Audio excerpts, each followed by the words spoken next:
शाम के 7:30-8 का समय था। अंधेरे को चीरती एक गाड़ी सुंदरगढ़ की ओर बढ़ी जा रही थी। गाड़ी में एक बूढ़ी औरत इंदुमती और एक 8 साल का बच्चा बैठा हुआ है। जैसे जैसे गाड़ी सुंदरगढ़ की महल की ओर बढ़ रही है, अतीत की धुंधली यादें इंदुमती के मन को भिगो रही है। किसी अपने का इंतजार करता यह राजमहल कभी रोशनी से जगमगाया करता था। इस राजमहल में रानी इंदुमती, महाराज और उनके 3 बेटे रहा करते थे। जीवन में भरपूर सुख और समृद्धि थी, लेकिन कहते हैं ना, मुस्कुराते चेहरे को काली नजर लग जाया करती है। ना जाने नियति ने कैसी करवट बदली कि एक एक करके महाराज के दोनों बड़े बेटों ने बिस्तर पकड़ लिया। दिन ब दिन कमजोर होते दोनों युवराजों को देखकर लगता था मानो हर गुजरते पल में उनके शरीर से कतरा कतरा खून कम हो रहा हो। जब किसी हकीम वैद्य की दवा काम ना आई तो एक दिन इंदुमती की सहायिका रूपलता ने महारानी से कहा, छोटा मुंह बड़ी बात रानी सा, दोनों युवराजों की हालत बिगड़ती जा रही है। मने तो ये कुछ और ही लाग रहा से। आप कहें तो मैं तारानाथ स्वामी को बुलवाऊं? बड़े पहुंचे हुए हैं। 17 बरस शमशान में समाधि लगाई है उन्होंने। बुरी से बुरी काली नजर की काट है उनके पास। रूपलता की बात सुनकर महाराज ने राज्य में रहने वाले तंत्र विद्या के ज्ञानी तारानाथ को महल में बुलवाया। आपके राजमहल पर किसी ने तंत्र का प्रयोग किया है महाराज, और यह तंत्र भी कोई छोटा मोटा टोटका नहीं है। यह विशेष साधना के बाद किया हुआ तंत्र है। इसका कोई काट नहीं है महाराज। यह तंत्र आपके दोनों पुत्रों को अपने साथ लेकर जाएगा। तारानाथ की बात सुनकर महाराज गहरे सदमे में आ गए। देखिए, आप तंत्र मंत्र के इतने बड़े विद्वान हैं, हमने आपका बहुत नाम सुना है। कुछ तो उपाय होगा। अपने बेटों के प्राण बचाने के लिए हम कुछ भी करेंगे। महाराज की आंखों में आंसू थे। राजा साहब की बात सुनकर तारानाथ ने उन्हें एक उपाय समझाया। यूं तो मैं स्वयं भी इसके पक्ष में नहीं हूँ और ना ही कभी किसी को यह उपाय बताता हूँ, किंतु आपके दो पुत्रों के जीवन का प्रश्न है, इसलिए मैं आपकी मदद कर रहा हूँ। तारानाथ स्वामी ने राजमहल के अंदर युवराज पर हुए तंत्र को काटने के लिए यज्ञ का आवाहन किया और विधि अनुसार महाराज से अपने प्रिय जानवर की बलि चढ़ाने को कहा। किसी बेजुबान की यूं हत्या कर देना उनके वसूलों के खिलाफ था, किंतु फिर भी अपने प्राणों से भी प्यारे पुत्रों की जीवन की रक्षा के लिए वे ये गलत कार्य करने को भी राजी हो गए। महाराज ने अपने प्रिय घोड़े कुबेर के रक्त से यज्ञ में आहुति दे दी थी।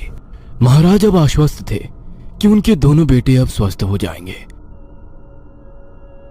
महल के सामने पहुंचकर गाड़ी ने ब्रेक लगाया तो महारानी इंदुमती वर्तमान में लौट आई। ड्राइवर ने दरवाजा खोल दिया और वे अपने पोते समर का हाथ पकड़कर गाड़ी से उतरकर महल में दाखिल हो गई। वे समर को घूम घूम कर पूरा महल दिखाने लगी। कुछ देर बाद नौकर पवन सिंह ने आकर खाना लगा दिया था। देखो समर, महल में ज्यादा दूर तक नहीं जाना है। अगर कहीं भी जाना हो तो पवन सिंह को साथ लेकर ही जाना। अरे दादी, ये महल हमारा घर ही तो है ना, आप क्यों घबराती है? मुझे कुछ नहीं होगा। भोजन के बाद सभी सोने चले गए थे। रात के 11 बज रहे थे, लेकिन समर की आंखों से नींद कोसों दूर थी। अरे मैं तो अपने कोई खिलौने भी लेकर नहीं आया। इतनी रात को अब क्या करूं? नींद भी नहीं आ रही है। उसने देखा उसका पेट डॉग रोमी भी सो रहा था, इसलिए समर अपने कमरे से बाहर निकल आता है और महल के दूसरे कमरों में घूमने लगता है। कुछ एक कमरे को छोड़कर बाकी की हवेली में गहरा अंधकार छाया हुआ था। तभी समर एक कमरे में दाखिल होता है। उसके कमरे में घुसते ही अचानक उस कमरे की लाइट जल जाती है। समर चौंक कर पीछे मुड़कर देखता है, लेकिन कमरे में कोई भी दिखाई नहीं देता। तभी एक तेज हवा का झोंका समर को छूकर निकल जाता है। कमरे में लगे पर्दे हिलने लगते हैं। पर्दों के हटते ही लकड़ी की अलमारी के ऊपर रखी हुई गुड़िया उसे दिखाई पड़ती है। अरे वाह, मिल गया खिलौना। अब यही मेरा पक्का दोस्त है।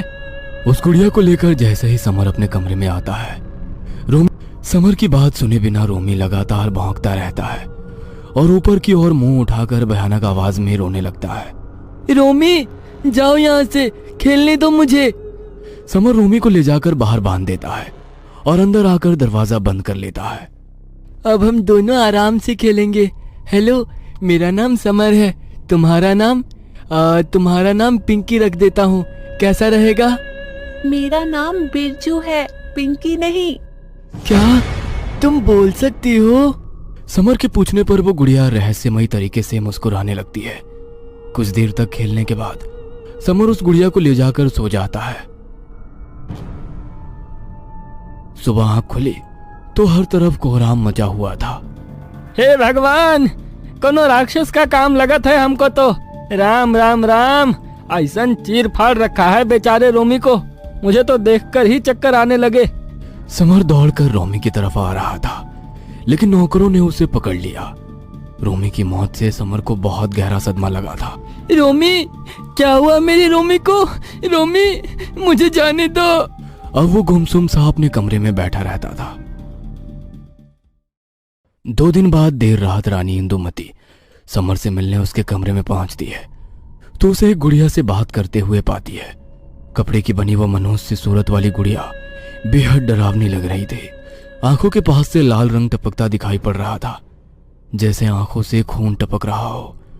होठों के स्थान पर काली रेखा बनी हुई थी। पूरी गुड़िया में जगह जगह सुइयां लगी हुई थी। इंदुमती सिहर उठी थी। समर से छीनकर वो गुड़िया दूर फेंक देती है। क्या हो रहा है यहाँ? कहाँ से आई ये गुड़िया? किसने दी तुम्हें? चिल दादी, किसी ने नहीं दिया। आप इतनी परेशान क्यों हो रही है? मुझे हवेली में से ही मिली है, मुझे पसंद आई तो मैं उठा लाया। इतना कहकर समर अपनी गुड़िया उठाकर वापस ले आता है। पवन सिंह, क्या है ये सब? ये कहाँ से आई हवेली में? ये तो बच्चा है, लेकिन तुम तो समझते हो ना कि ये क्या है। रानी सा, ये तो वो ये कोई खिलौना ना है युवराज। इसे हाथ तो ना लगाया ना आपने? ये इससे पहले कि पवन कुछ बोल पाता, उसकी जुबान ऐंठने लगी और मुंह टेढ़ा हो गया। दोनों हाथ और पैर पीछे की ओर मुड़ गए, जैसे किसी ने मरोड़ दिए हो, और उसके बाद वो जमीन पर गिर पड़ा। उसके मुंह से खून निकल रहा था। समर, मैंने कहा अभी के अभी उठाकर बाहर फेंको इसे। लेकिन इसमें ऐसा क्या है कि आप सभी इस डॉल के पीछे पड़ गए हैं? समर की आंखें लाल हो गई थी। अपनी लाल लाल आंखों से घूरते हुए उसने रानी सा को एक जोरदार धक्का दे दिया। वे दूर जाकर गिर पड़ी। किसी तरह संभल कर वे उठी और तुरंत नौकरों को आवाज लगाई। नौकर पवन को उठाकर अस्पताल लेकर चले गए, लेकिन अस्पताल पहुंचने से पहले ही पवन सिंह की मौत हो गई। ये गुड़िया कहीं वही तो नहीं? लेकिन उस बात को 35 बरस बीत गए हैं। इतने साल बाद अचानक ये हवेली में कहाँ से आ गई? रानी इंदुमती समर के हाथ से छीनकर वो गुड़िया दूर फेंक देती है। शायद मुझे यहाँ लौटकर ही नहीं आना चाहिए था। मनहूस है ये राजमहल, यहाँ कोई रह ही नहीं सकता है। इंदुमती सोच ही रही थी कि तभी उसे वो गुड़िया अपने कमरे में दीवार पर लटकी हुई दिखाई पड़ती है। ये यहाँ कैसे आ गई? जरूर आज भी ये डॉल पजेस्ड है। कहीं मेरे पोते को भी। इससे पहले कि वो कुछ सोच पाती, उस गुड़िया ने रानी इंदुमती पर छलांग लगा दी। इंदुमती घबराकर अपने कमरे से बाहर भागने लगी। बाहर आकर उन्होंने दरवाजा कसकर बंद कर दिया। दरवाजा बंद करने के बाद जैसे ही वो पीछे मुड़ी, सामने एक 10 साल का बच्चा दिखाई दिया। वो कोई सामान्य बच्चा नहीं था। उसका पूरा शरीर बिल्कुल सफेद था और आंखें सुर्ख लाल। घूरते हुए उसने हाथ की उंगली से इंदुमती की ओर इशारा किया। डर से इंदुमती ने अपनी आंखें बंद कर ली थी। तभी अतीत के गुजरे पल एक फिल्म की भांति उसके मन मस्तिष्क से गुजरने लगे। ये क्या स्वामी तारानाथ, अपने प्रिय घोड़े कुबेर की बलि चढ़ाने के बाद भी मेरे बेटों की सेहत में कोई सुधार नहीं है। कुबेर को बलि चढ़ाने के बाद से मुझे रातों में नींद नहीं आती है। हर पल उसका चेहरा आंखों में घूमता रहता है। तब भी दोनों युवराज की हालत ऐसी है, उनका चेहरा बिल्कुल पीला पड़ गया है। वैद्य जी का कहना है अब वे बस कुछ ही दिन के मेहमान हैं। कुछ तो करिए स्वामी जी। मैंने पहले ही कहा था कि मैं आपको बस रास्ता बता सकता हूँ। मंजिल मिलेगी या नहीं ये सुनिश्चित नहीं कर सकता। शायद यही आपका भाग्य है। स्वामी तारानाथ चले गए थे।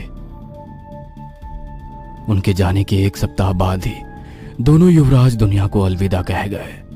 पूरे राजमहल में मातम पसर गया। किसी तरह इस दुख से उबरने का प्रयास कर ही रहे थे कि महाराज ने बिस्तर पकड़ लिया। वे एक बार बिस्तर पर पड़े तो उठ ही ना सके। कुछ ही दिनों में उनका भी देहांत हो गया। रानी इंदुमती और इस राजमहल का वे एक ही सहारा था। वे थे छोटे युवराज अनीक। महारानी अब बस अनीक को देखकर ही जीने लगी। एक दिन अनीक भी चक्कर खाकर जमीन पर गिर पड़े। 2 दिन तक उन्हें होश न आया। जब होश में आए तो दोनों आंखें पलटी हुई थी और ना जाने वे क्या बड़बड़ा रहे थे। युवराज अपनी सूझबूझ खो चुके थे। छोटे युवराज की ऐसी हालत देखकर रानी की सहायिका रूपलता फिर से स्वामी तारानाथ को ले आई। जिसका मुझे डर था वही हुआ। इस हवेली में कोई भी जीवित नहीं बचेगा। यह तंत्र आपका पीछा नहीं छोड़ने वाला। इस तंत्र को जितना विनाश करने के लिए रचा गया है, उसके पहले यह निष्क्रिय नहीं हो सकता। मैं असहाय हूँ, मुझे माफ कीजिए। स्वामी तारानाथ की बात सुनकर महारानी कुछ देर तक रोती रही। फिर कुछ सोचकर उन्होंने रूपलता को कमरे से बाहर भेज दिया। आपने कहा ये जान लिए बिना निष्क्रिय नहीं होगा, तो क्या ऐसा नहीं हो सकता कि युवराज की जगह ये मेरे प्राण ले ले और अनिक का जीवन बच जाए? यह संभव नहीं है महारानी। इस तंत्र को काटा नहीं जा सकता, लेकिन अनिक के हम उम्र किसी और बालक पर टाला जा सकता है। किंतु ये पाप है, मैं ऐसा नहीं कर सकता। मैं आपसे भीख मांगती हूँ, मेरा सब कुछ लुट गया है। अगर अनिक भी ना रहा तो मेरा जीवन भी उसी पल समाप्त हो जाएगा। इतना कहकर रानी चीख चीख कर रोने लगती है। रानी की दर्द भरी चीखें सुनकर स्वामी तारानाथ को उस पर दया आ गई और उन्होंने इस तंत्र को टालने के लिए विधि शुरू कर दी। उन्होंने एक कपड़े की गुड़िया बनाकर उसे सिंदूर से स्नान कराया और मंत्रों का जाप करते हुए उसके शरीर में अनेकों सुइयां लगा दी। इसके बाद उन्होंने उस गुड़िया को हवेली के बाहर पीपल पेड़ के नीचे रखवा दिया। ये अभिमंत्रित गुड़िया है। जो भी इसे हाथ लगाएगा, युवराज के ऊपर की सारी विपदा उस पर आ जाएगी और वे स्वस्थ हो जाएंगे। आपके महल में भी अवश्य कोई अभिमंत्रित वस्तु आई है, जिसके कारण यह तंत्र प्रभावी हुआ था। स्वामी रानी को बता ही रहे थे कि रूपलता के बेटे बिरजू ने उस गुड़िया को वहां से उठा लिया। रानी के चेहरे पर मुस्कान खिल गई। अगले 2 दिन में युवराज बिल्कुल स्वस्थ हो गए और बिरजू मरणासन अवस्था में पहुंच गया। 2 दिन बाद मध्य रात्रि बिरजू की मौत हो गई। उसके एकमात्र पुत्र की मौत पर वो छाती पीट पीट कर रो रही थी। उसकी चीखों से लगता था राजमहल की दीवारें हिल जाएंगी। रूपलता के दुख में उसका सहारा बनने के स्थान पर उसी रात महारानी ने हवेली छोड़ दी। लेकिन शायद मनहूसियत ने अभी भी उनका पीछा नहीं छोड़ा था। इस घटना के 25 बरस बाद एक सड़क दुर्घटना में उनके इकलौते बेटे और बहू की मौत हो गई। अतीत से घबराकर रानी ने आंखें खोली तो एक और गुड़िया खड़ी थी और दूसरी ओर बिरजू। आपने जानबूझकर मुझे वो गुड़िया लेने के लिए पीपल के नीचे भेजा था। आप नहीं चाहती थी आपका तंत्र निष्फल हो जाए। अपने बेटे की जान बचाने के लिए आपने मेरी हत्या कर दी, क्योंकि गरीबों की मौत कोई मौत थोड़ी ना होती है। मेरी मौत से मेरी माँ कितनी तड़पी और अंत में इसी गम ने उसकी जान ले ली। तेरे बेटों पर तंत्र गलती से हुआ, लेकिन तूने जानबूझकर मुझको तंत्र से मारा। मैं तुझे कभी माफ नहीं कर सकता। बिरजू की बात सुनकर इंदुमती दौड़ते हुए वहां से अपने पोते के कमरे में पहुंची तो वहां का नजारा देखकर वह जमीन पर धम से गिर पड़ी। समर लहूलुहान जमीन पर पड़ा हुआ था।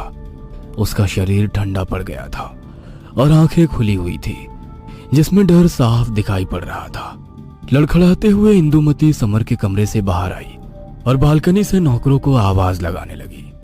तभी उस गुड़िया ने पीछे से इंदुमती को नीचे धकेल दिया। इंदुमती जमीन पर पड़ी हुई थी। उसके प्राण निकल चुके थे और वो गुड़िया वहीं उसके पास पड़ी हुई मुस्कुरा रही थी।